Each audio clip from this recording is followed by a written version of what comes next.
우리가 신앙생활을 하는 이유와 목적은 구원을 받기 위한 것입니다.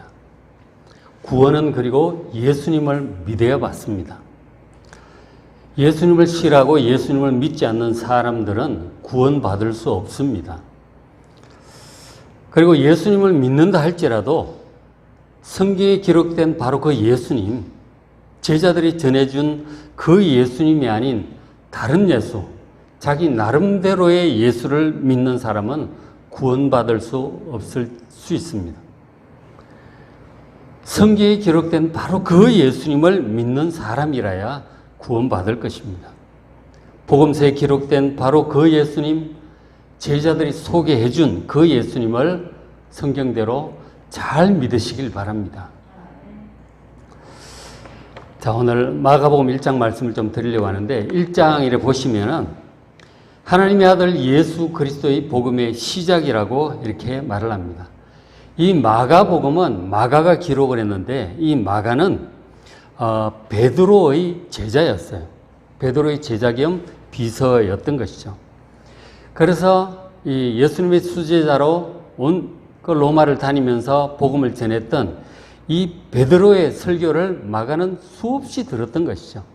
수없이 듣고 이제 세월이 흘러가면서 이제 베드로가 노쇠해지고 더 이상 설교할 수 없을 그럴 때가 되어가니까 기록을 남겨야겠구나 그렇게 생각을 했던 것이죠. 그래서 베드로의 그 수많은 설교, 베드로가 만나고 소개했던 그리고 여러 번 전했던 그 말씀들을 아주 중요한 순서대로 중요한 내용들을 추려서 잘 이렇게 기록을 한 것이 바로 마가복음이에요. 그래서 이 마가복음은 사복음서 중에 마태, 마가, 누가, 요한 사복음서 있잖아요. 그 중에서 가장 먼저 기록되었고 사복음서의 뼈대가 되는 그런 기초가 되는 복음서라고 할 수 있습니다. 마가가 지금 기록하려고 하는 예수님에 관한 이 내용은 복음이에요. 복음 곧 기쁜 소식이라는 얘기죠. 이 기쁜 소식은 바로 예수님에 관한 소식입니다. 그 예수님이 하나님의 아들이시고 그리고 그리스도라는 거예요. 그 예수님을 이제 관한 이 기쁜 소식을 마가가 쓰기 시작하는 것입니다. 자, 그런데 이제 이 예수님에 관한 소식을 가장 먼저 사람들에게 알려준 사람이 세례 요한이에요. 아까 우리 영상 봤잖아요. 그 예수님 등장하기 전에 이 세례 요한은 예수님보다 몇 년 먼저 사역을 시작을 했어요. 시작을 해서 사람들이 회개하여 하나님께로 돌아오도록 세상에 빠져서 살아가던 사람들이 하나님께 돌아오도록 그렇게 외친 사람이었어요. 그래서 많은 사람들이 하나님께 돌아와서 죄를 회개하고 회개의 세례를 받았죠. 예수님 만날 준비를 시키신 거예요. 그렇게 하고는 이 세례 요한이 예수님에 관해서 종종 소개를 했었어요. 이제 곧 오실 그 메시아 예수님이 어떤 분인지를 소개를 했어요. 8절에 보시면 7절에 그가 전파에 이르되 세례 요한이 얘기를 했던 것이죠. 나보다 능력 많으신 이가 내 뒤에 오실 것이다. 이제 곧 나보다 능력이 많은 분이 오실 것이다 라고 했어요. 예수님은 정말 능력이 많은 분이었어요. 병자를 고치지 못한 분이 없었고 그리고 모든 귀신들을 내쫓으시고 폭풍을 가라앉히시고 심지어 죽은 자도 살리셨어요. 그리고 무엇보다 예수님은 우리를 죄로부터 구원하시고 영원한 생명을 주시는 그런 능력을 가진 분이셨어요. 능력 많으신 분이라고 소개를 했고 또 8절에 나는 너희에게 물로 세를 베풀 거니와 그는 이 메시아이신 그리스도이신 예수는 너희에게 성령으로 세를 베푸실 것이다. 물로 세를 베푸는 것과 달리 성령은 바로 삼위일체 하나님의 거룩하신 영이십니다. 그 성령을 우리에게 부어주실 분임을 얘기를 한 거죠. 그분이 이제 곧 오실 것이다. 그렇게 세례 요한이 곧 오실 예수님을 그렇게 소개를 했었어요. 자, 그런데 이제 때가 되자 세례 요한이 말하던 그분이 직접 세례 요한 앞에 나타나셨어요. 세례를 받으러 나타나셨잖아요. 1장 9절 그때에 예수께서 갈릴리 나사렛으로부터 와서 요단강으로 왔어요. 지금 말씀을 전하고 있는 세례요한에 찾아오신 거죠. 그래서 그 요단강에서 요한에게 세례를 받으셨어요. 세례를 받으실 때는 아까 영상에서 보듯이 무릎을 꿇고 그 앞에서 조아리고 세례를 받게 되는 것이죠. 여러분도 세례 받아보셨잖아요. 머리를 붙잡고 머리 위에 손을 얹는다고 하는 것은 그 하나님의 권위로 그렇게 하는 거예요. 하나님의 아들이신데도 예수님께서 세례요한 앞에 무릎을 꿇고 겸손히 세례를 받으셨어요. 그것이 하나님의 뜻이기 때문이었어요. 예수님은 하나님의 뜻이라면 무엇이든지 순종한 분이셨어요. 심지어 결국 나중에 십자가에 매달려 죽기까지 하나님께 순종하셨습니다. 그것이 하나님의 뜻이었기 때문에 예수님은 순종하셨던 것이죠. 겸손하신 예수님의 모습을 세례요한 앞에 무릎을 꿇는 그 예수님의 모습에서 우리가 볼 수 있습니다. 그렇게 예수님께서 겸손하게 세례를 받으셨잖아요. 물속에 잠겼다가 이렇게 올라오셨는데 세례를 받고 올라오실 때 11절에 하늘로부터 소리가 들려왔어요. 성령께서 내려오셨고 그리고 소리가 들려왔는데 바로 하나님께서 공중에서 직접 말씀을 하신 것이죠. 너는 내 사랑하는 아들이라 내가 너를 기뻐하노라. 세례받는 그 예수님이 하나님의 아들이시라고 하나님이 직접 말씀을 하신 거예요. 여러분 예수님 믿으셔야 됩니다. 왜냐하면 예수님은 하나님의 아들이시기 때문이에요. 그분이 우리를 죄로부터 구원하시고 영원한 멸망으로부터 구원하시려고 이 땅에 오신 거예요. 하나님의 아들이신 그 예수님을 여러분 믿으시길 바랍니다.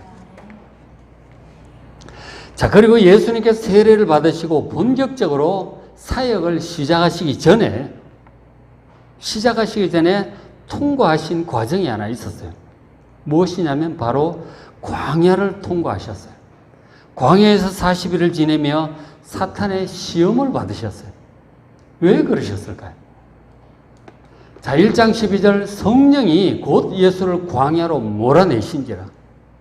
예수님께서 세례를 받으셨고 그리고 그 겸손하게 세례 받으신 예수님을 향해서 하나님께서 공중에서 친히 이는 내 사랑하는 아들이라고 직접 말씀을 하셨어요.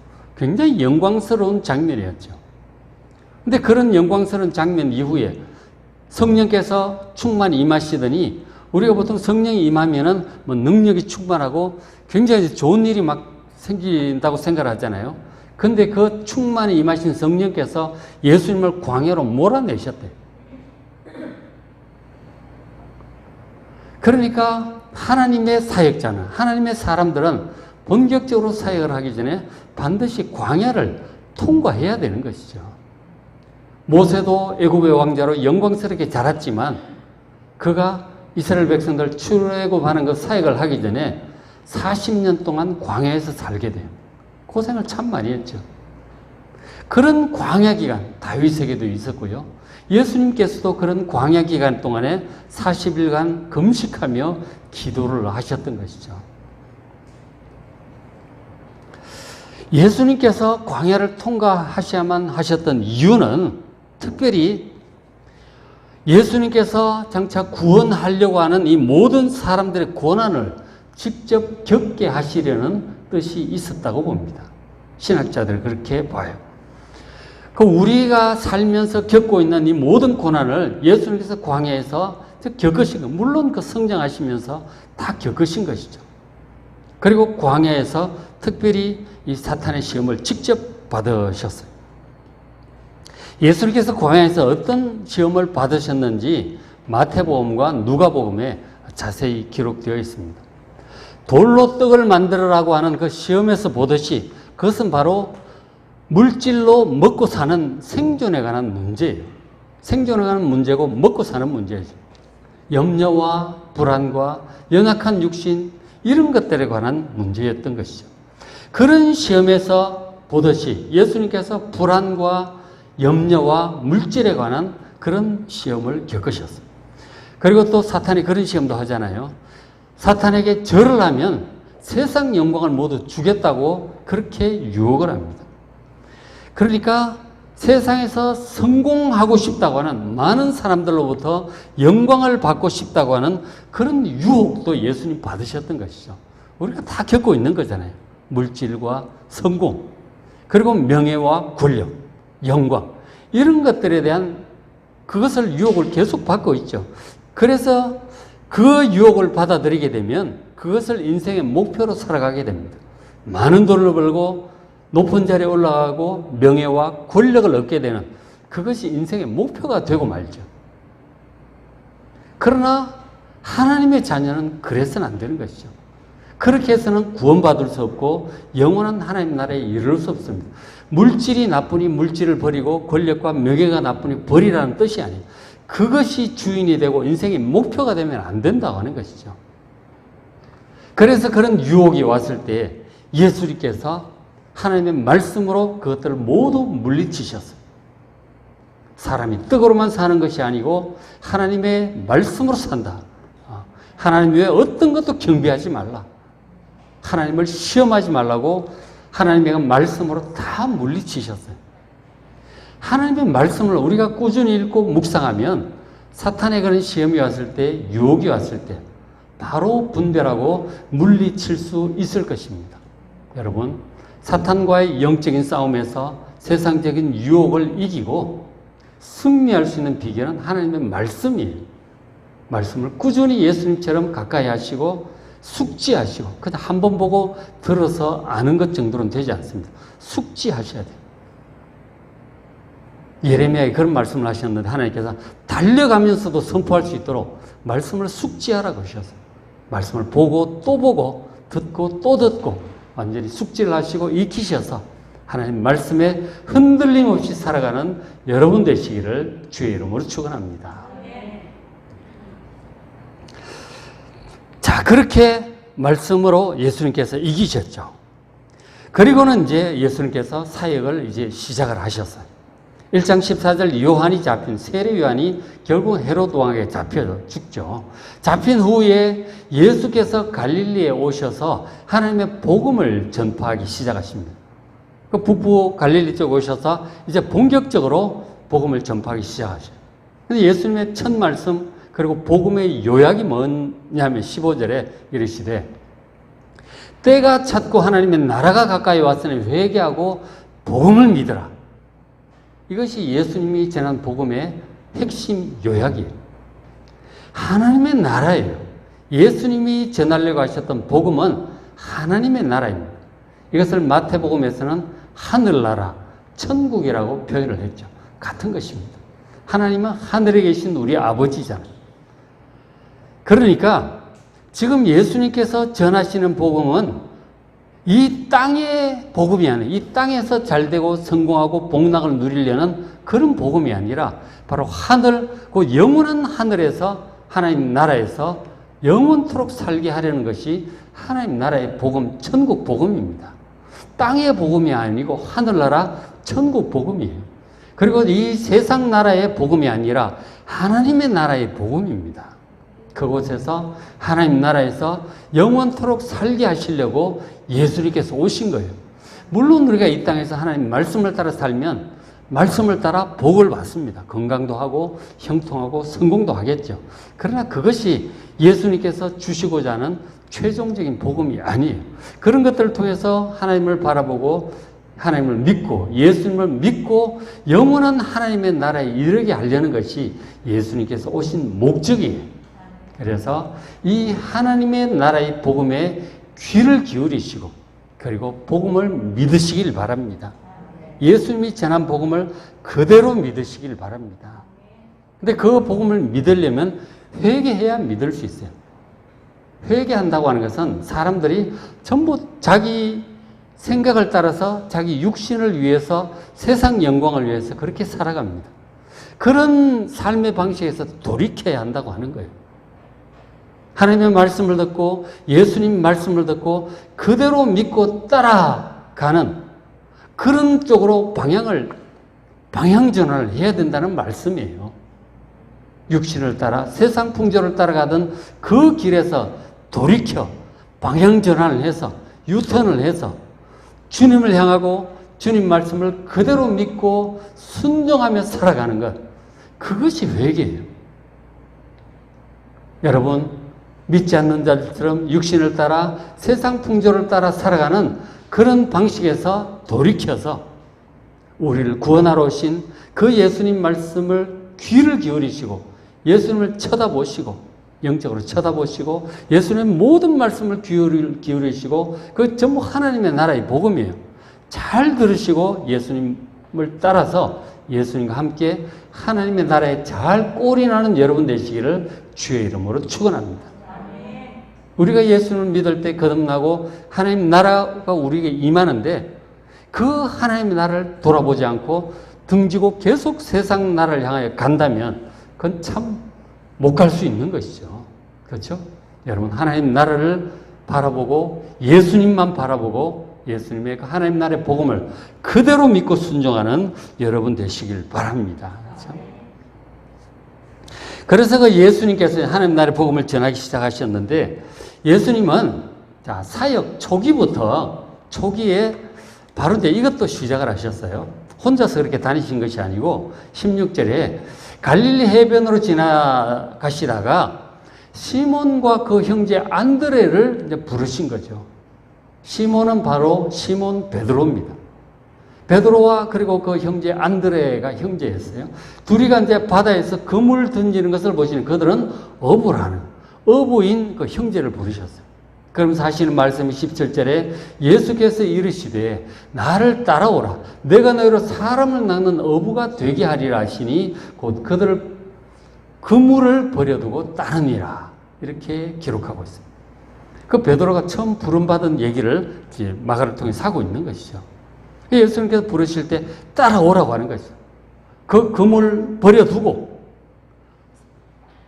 물고기를 잡던 그 일을 버려두고 나를 따라오라. 그러면 너희들은 물고기가 아니라 사람을 낚는 어부가 될 것이다. 사람을 구원하는 그러한 사역자가 될 것이라고 말씀을 하셨던 것이죠. 그래서 예수님 말씀을 듣고 이 두 형제가 따라갑니다. 그리고 곧 이어서 그 뒷부분을 읽어보시면 그것도 다른 어부 형제가 있었는데 야고보와 요한 형제예요. 둘이도 형제였어요. 둘이 형제를 또 제자로 부르신 거예요. 역시 그들도 자기가 하던 일을 버려두고 예수님의 제자로 따라 들어갔어요. 이 네 명이 예수님의 초기 제자들입니다. 그런데 초기 제자 4명 중에 안드레와 요한은 원래 세례 요한의 제자였어요. 요한복음에 그런 내용이 나옵니다. 안드레와 요한이 세례 요한의 제자였던 것이죠. 그 제자인데 그 제자가 세례 요한의 추천으로 예수님의 제자가 된 거예요. 제자가 되고 예수님 찾아왔죠. 그리고 그 각각의 형제들을 예수님이 다 부르신 거예요. 그래서 4명이 예수님의 가장 중요한 제자들, 초기 제자들이 되었습니다. 그래서 이 고기를 잡던 그들이 결국은 이제 나중에 어떻게 됐느냐면 예수님 이제 한 3년 부지런히 따라다니면서 배웠죠. 그런 다음에 나중에 예수님께서 십자가에서 죽으시고 부활 승천해서 올라가십니다. 그리고 남았을 때 이 제자들이 수많은 사람들에게 복음을 전하게 돼요. 예수님이 우리를 구원하러 오셨다고 예수 복음을 전해서 수많은 사람들을 하나님의 나라로 인도하는 그런 사역자들이 되었습니다. 베드로 같은 경우 사도행전 2장 오순절 설교에 한 번에 3,000명이 회개하고 세례를 받습니다. 놀라운 사역자로 부르심을 받았어요. 그리고 성경들을 기록하고 그렇게들 남겼죠. 예수님의 부르심을 받아 이렇게 할 수 있도록 예수님께서 초기부터 부르시고 훈련을 시키셨어요. 그리고는 사역을 끝까지 훌륭하게 잘 감당한 사람들이 되었습니다. 예수님께서 제자를 택하시고 훈련시키신 저것도 예수님께서 하신 사역이 굉장히 중요한 내용입니다. 마가복음 쭉 이렇게 보시면 제자들을 사람들에게 복음을 전하고 병을 고치고 그런 일도 많이 하셨지만 이 제자들을 훈련하시는 이것이 굉장히 중요한 주제예요. 우리도 예수님이 제자잖아요. 예수님께 가르침을 받아서 정말 베드로와 요한, 야고보 이런 분들처럼 훌륭한 제자가 될 수 있도록 복음서에서 예수님께서 제자들을 어떻게 훈련시키셨는지, 그들이 어떻게 성장하고 변했는지 살펴보면서 우리도 제자로서 훌륭한 믿음으로 성장할 수 있기를 주의 이름으로 축원합니다. 그렇게 그런 목적으로 이 복음서들을 기록을 한 것이죠. 그리고 이제 예수님께서 제자들과 함께 사역을 하셨는데 사람들 구원하는 일들을 하셨어요. 1장 24절 보시면 자, 더러운 귀신 들린 사람이 이제 왔어요. 귀신은 참 더러워요. 더럽고 추악한데 이 귀신이 들려 있습니다. 여러분 귀신 들린 사람 좀 보셨습니까? 요즘 좀 잘 안 보이죠. 덜 보이는데 참 종종 봤어요. 그리고 이제 위에서 기도도 하고 때때로 기도원에 가보면 그런 분들을 종종 보게 되죠. 귀신 들린 사람들 참 이상해 보면 정상이 아니야 보면 여러 가지 말이 안 되는 말을 하고 행동을 하고 막 그렇게 하죠. 어쨌든 이 더러운 귀신 들린 사람을 이제 보게 되는데 그 사람이 예수님 보고 소리를 지릅니다. 24절에 나사렛 예수여 우리를 멸하러 왔나이까. 예수님 보고 두려워해요. 귀신들은 예수님을 알죠. 나는 당신이 누구인 줄 아노니 하나님의 거룩한 자니이다. 하나님의 아들임을 아는 거예요. 귀신들이. 예수님을 두려워합니다. 그랬더니 예수님께서 말씀하셨죠. 25절에 예수께서 꾸짖어 이르시되 잠잠하고 그 사람에게서 나오라. 그 사람 안에 속에 들어가가지고 사람 이상하게 만들고 있는 귀신 나오라고 명령을 하고 있는 것입니다. 그랬더니 그 26절에 더러운 귀신이 그 사람에게서 경련을 일으키고 큰 소리를 지르면서 나옵니다. 예수님 명령에 따를 수밖에 없는 것이 귀신들이에요. 어떤 강력한 귀신도 예수님을 두려워합니다. 예수님 명하면 쫓겨날 수밖에 없는 것이죠. 그래서 실제로 귀신 들린 사람에게서 귀신을 내쫓을 때 우리가 요즘 그런 거 많이 보잖아요. 귀신 내쫓는 그런 걸 보는데 무당들은 푸닥거리를 해요. 그죠? 막 푸닥거리를 하고 그리고 신부들 같은 경우 보면은 뭐 그런 신부가 있다 그러잖아요. 구마 신부가 있다고 영화 보면 그런 것들이 나오던데 막 십자가를 가져가고 막 성수를 뿌리고 막 그렇게 합니다. 그런데 실제로 성경에 보면 사도행전에 귀신을 내쫓는 방법 예수 이름으로 명하면 되는 거예요. 귀신들은 예수님을 두려워합니다. 기도하고 주 예수 그리스도의 이름으로 명하노니 귀신은 떠나갈지어다. 명령하면 떠나가게 될 것입니다. 마가복음 16장에 보면은 예수님께서 모든 그리스도인들에게 모든 믿는 자는 귀신에게 명하면 귀신이 쫓겨나갈 것이라고 말씀을 하셨어요. 그 이유는 우리 속에 있는 우리 안에 와 계시는 예수님께서 어떤 귀신보다도 가장 강력한 분이기 때문에 그렇습니다.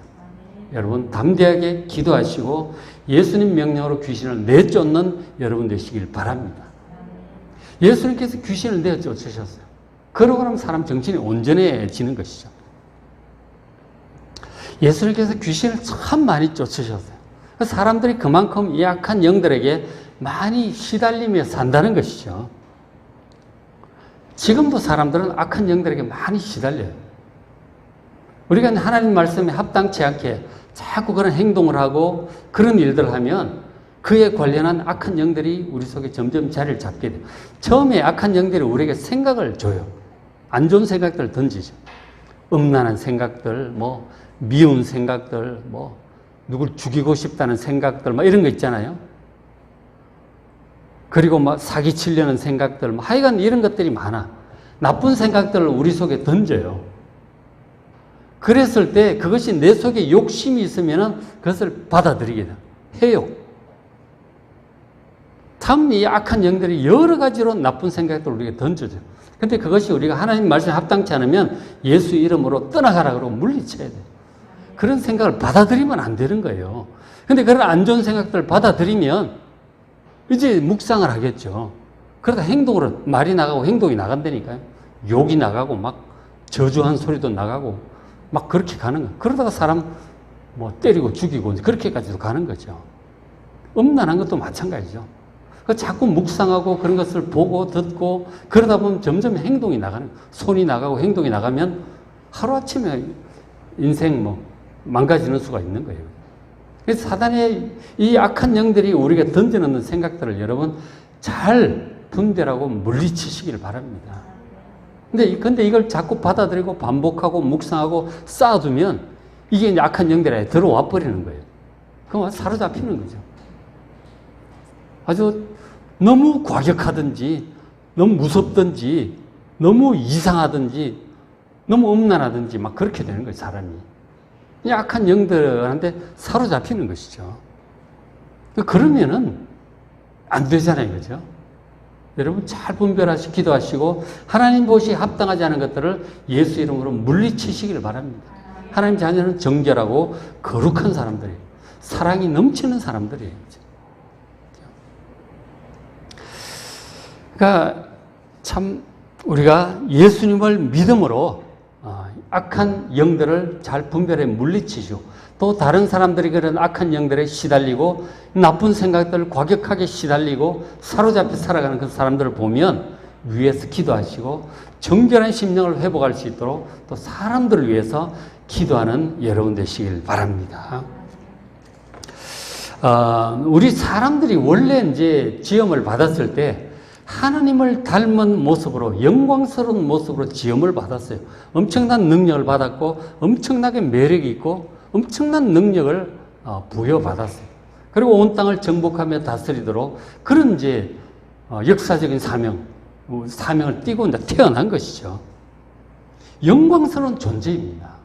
그런데 그 에덴 동산에부터 우리 조상들이 사탄이 던져주는 그 속삭임에 속잖아요. 사탄이 우리에게 자꾸 그렇게 한다니까요.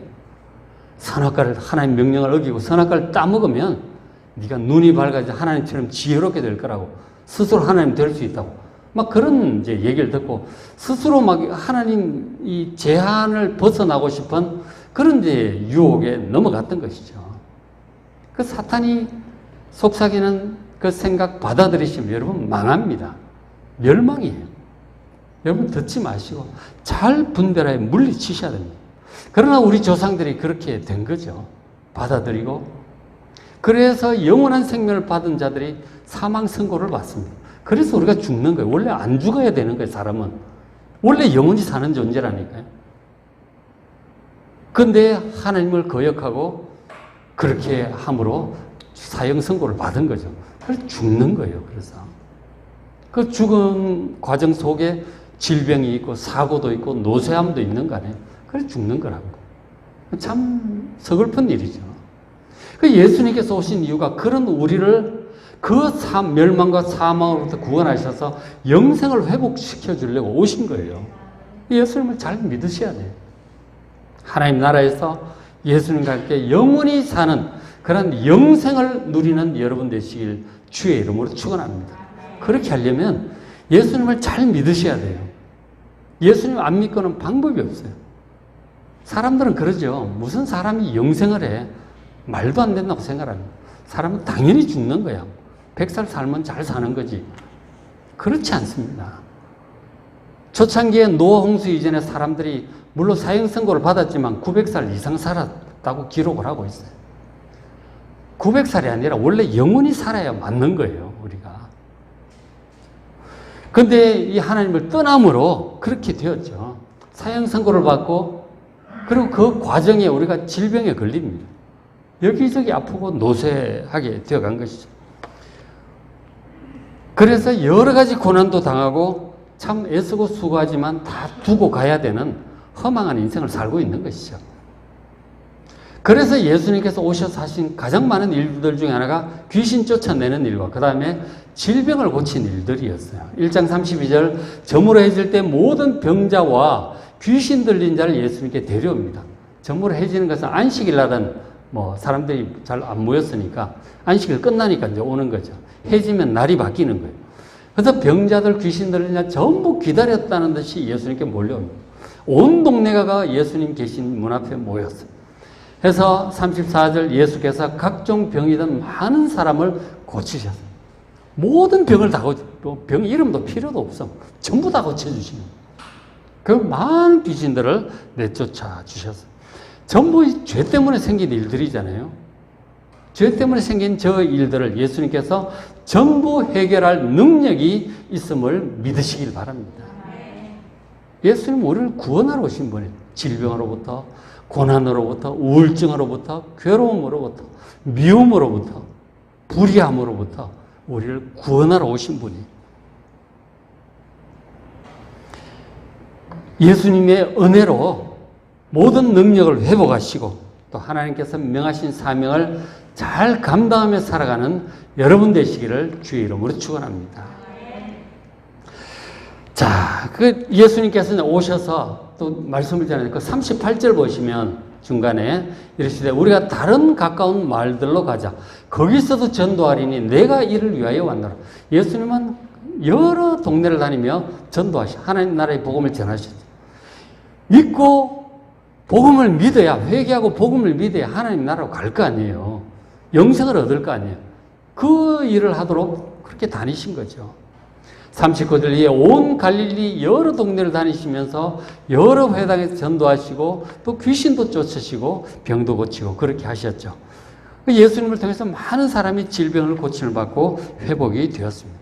자, 그런데 예수님께서 저런 일을 하실 수 있었던 이유, 그 능력의 근원이 어디에 있었을까요? 아니, 하나님의 아들이니까 당연히 능력이 있지. 그런 게 아닙니다. 우리도 마찬가지 예수님처럼 할 수 있어요. 할 수 있다고 하셨어요. 그래서 우리가 예수님의 능력의 원천이 어딘지를 잘 보셔야 돼요. 능력의 원천은 1장 35절에 있듯이 새벽 아직도 밝기 전에 예수께서 일어나 나가 한적한 곳으로 가서 거기서 기도를 하셨어요. 새벽에 기도를 하신 거예요. 그 밤늦게까지 그 초저녁에 사람들이 왔으니 고쳐주고 하느라 얼마나 많은 사람을 고쳐주시고 설교하시고 힘드시겠어요? 밤 늦게까지 하셨을 거예요. 그런데 새벽에 일어나시는 거예요. 해 뜨기 전에 새벽에 일찍이 일어나셔가지고 한적한 곳으로 가서 기도하셨어요. 동네 어디 근처 변두리 쪽에 숲이나 어디 조용한 데겠지, 그죠? 그런 데 가서 기도하는 거죠. 지금처럼 우리가 교회 새벽 기도하는 그런 교회는 잘 없었어요, 옛날에도 그런 거 없었어요. 우리는 새벽 기도 하잖아요, 우리 교회는. 한국 교회는 새벽 기도를 하는데 새벽 기도하는 나라가 없어요. 그러니까 이건 1907년 우리 평양의 길선주 목사님 장대현 교회에서부터 시작이 된 거예요. 그래서 지금 한국 교회는 다 새벽 기도 하잖아요. 근데 새벽 기도 과거에 2000년 역사에 새벽 기도 하는 그런 교회 없었어요. 다 개인적으로 그냥 하는 거죠. 예수님께서도 개인적으로 혼자 가서 기도하신 거라고요. 어쨌든 새벽 기도 그런 제도가 없는데도 불구하고 예수님께서 혼자 일어나서 하나님 만나러 가신 거예요.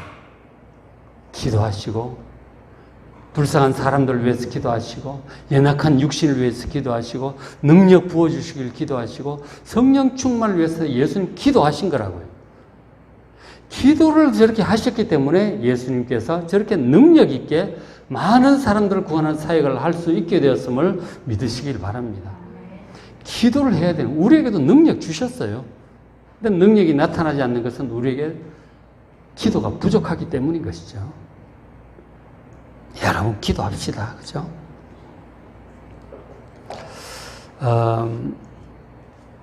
기도라고 하는 것은 하면 좋고 못해도 할 수 없는 그런 게 아니에요. 선택적인 것이 아닙니다. 연약한 우리 육신을 가진 우리가 죄 많은 세상에서 살아갈 때 우리의 믿음이 성장하고 사명을 감당하기 위해서는 기도가 필수적입니다. 하나님의 자녀들은 반드시 정기적으로 기도해야 돼요. 여러분 정말 제대로 무릎 꿇고 앉아서 주님께 진지하게 독대하며 기도해 본 적이 언제였습니까? 생각해 보십시오.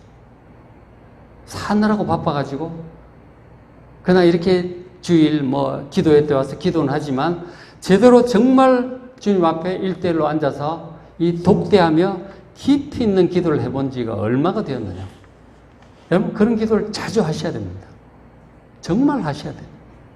예수님도 하셨는데 우리가 어떻게 기도 안 하고 뭘 하겠습니까? 반드시 기도하셔야 됩니다. 시간 나면 기도해야지. 그럼 절대로 기도 못해요. 시간은 항상 부족해요. 늘 바빠. 늘 피곤해. 정말 결심하고 내가 언제 몇 시쯤 어디에서 기도하리라. 반드시 결심하셔야 돼요. 가까운 교회가 있으면 교회가 좋고요. 우리 교회 가까이 사시면 제일 좋고 가까운 교회 있으면 가까운 교회. 아니면 집에서라도 하시고요. 뭐 어디서든지 시간 내서 기도하셔야 됩니다. 어떤 분들은 직장생활 하는 분들은 직장 한 30분 일찍 출근해서 사람들 오기 전에 거기서 기도하는 분들도 있더라고 보니까. 생각하면 기도할 방법이 있어요. 주부들 다 출근시키고 설거지 하기 전에 기도부터 하는 것도 방법이에요. 설거지하고 뭐 빨래하고 하다 보면 뭐 못하는 거예요. 그냥. 결심하고 정기적으로 하나님께 기도하는 여러분 되시길 바랍니다. 우리가 살다 보면 종종 염려에 빠지잖아요. 그러나 정기적으로 기도를 하면 그 기도 시간에 우리가 염려로부터 벗어날 수 있어요. 하나님께 기도하면 되니까. 저도 이제 걱정, 근심이 참 많았었는데, 특히 20대 때, 성격이 이제 걱정, 근심이 많은 성격이었죠. 그 20대 때 새벽 기도 작정을 했어요. 부흥회 때 은혜 받고. 그 새벽 기도를 하니까, 이게 이제 하루 종일 이런저런 걱정거리가 떠오르잖아요. 그러면 생각하기를, 새벽 기도 때까지 미뤄두는 거죠. 걱정이 떠올라도 미뤄두는 거예요. 그리고 그 새벽에 가서 뭐 하나님께 다 말씀드리는 거죠. 그렇게 하면서 염려, 걱정을 벗어났다니까. 그 기도, 걱정, 근심은 벗어나는 방법이에요. 그렇게 해서. 그 기도 시간에 마음의 평안을 회복할 수 있는 것이죠. 그리고 지혜와 능력을 입을 수 있어요. 그리고 또 우리가 누구나 육신적인 욕망과 세상적인 유혹에 빠져요. 그러나 정기적으로 기도하면 그런 부분을 우리가 하나님께 기도할 수 있는 거예요. 사람들에게는 상담할 때 조심스럽잖아요. 다른 데 새 나갈까 봐 걱정이 되잖아요. 그러나 하나님께 기도하는 거는 새 나갈 염려가 없어요. 뭐든지 얘기해도 돼, 하나님께는. 그렇게 하다 보면은 다시 상황을 깨닫게 되는 거죠. 하나님 또 합당치 않은 것은 버리게 되고, 괜찮은 거는 그대로 진행하고 그렇게 하는 거죠. 자, 말씀을 마무리합니다. 성도 여러분. 아무리 바쁘고 피곤해도 여러분 기도합시다. 기도에 참석할 수 있으면 좋고요. 교회가 멀면 가까운 교회에 참석도 하시고 가까운 교회에 들어가서 기도도 하시고 그렇게도 하시고 그리고 개인 기도 하셔야 됩니다. 좀 건너 하더라도 좀 일주일에 뭐 한두 번, 두세 번이라도 하셔야 돼요. 개인 기도 한 번도 못하고 몇 달이 지나갔다. 이게 심각한 거예요. 아주 안 좋습니다. 반드시 기도하시기 바랍니다. 무릎 딱 꿇고 좀 앉아가지고 사도신경도 하시고 찬송도 좀 부르고 성경도 한 장 읽으시고 다 기도하십시오. 그렇게 하면 세상적인 유혹, 염려, 근심 다 벗어날 수 있습니다. 그렇게 하시길 바랍니다. 그리고 아까 처음에 말씀드렸지만 예수를 믿는데 자기 나름대로 믿으면 안 돼요. 나름대로의 예수. 그건 엉터리 예수일 수도 있습니다. 성경에 기록된 그 예수님을 믿으셔야 돼요. 그래서 반드시 복음서를 꾸준히 읽으셔야 돼요. 우리 맥체인 성경읽기 지금 마가복음 진행하고 있는데 맥체인 성경읽기 하시면 복음서 한 장씩은 꾸준히 볼 수 있어요. 바른 예수를 믿어야 된다니까. 나름대로의 잘못된 예수를 믿으면 그 이상한 데로 가요. 성경에 기록된 그 예수님 하시는 말씀을 듣고 그래야 하나님 나라의 길을 바르게 갈 수 있는 거예요. 샌데니까 자꾸 딴 데로. 다른 예수, 이상한 예수를 전하는 사람들이 굉장히 많습니다. 예수님은 그렇게 말씀하신 게 아닌데 자기 나름대로 해석해서 자기 나름대로 예수님이 이랬다고 얘기를 하는 거예요. 그 엉터리 예수님 말씀이 많다니까요. 직접 보셔야 돼요. 여러분 맥체인 성경읽기 복음서 꾸준히 보세요. 지금 오늘 마가복음 14장이에요. 그죠? 13장인가? 13장. 꾸준히 보셔야 돼요. 그죠? 이것이 지금 우리 경건 생활의 기본입니다. 개인기도 여러분 하시고 성경 읽기 꾸준히 하여 정말 예수님과 동행하여 바른 길, 축복의 길, 능력의 길, 평안의 길을 걸어가는 여러분 되시기를 주의 이름으로 축복합니다.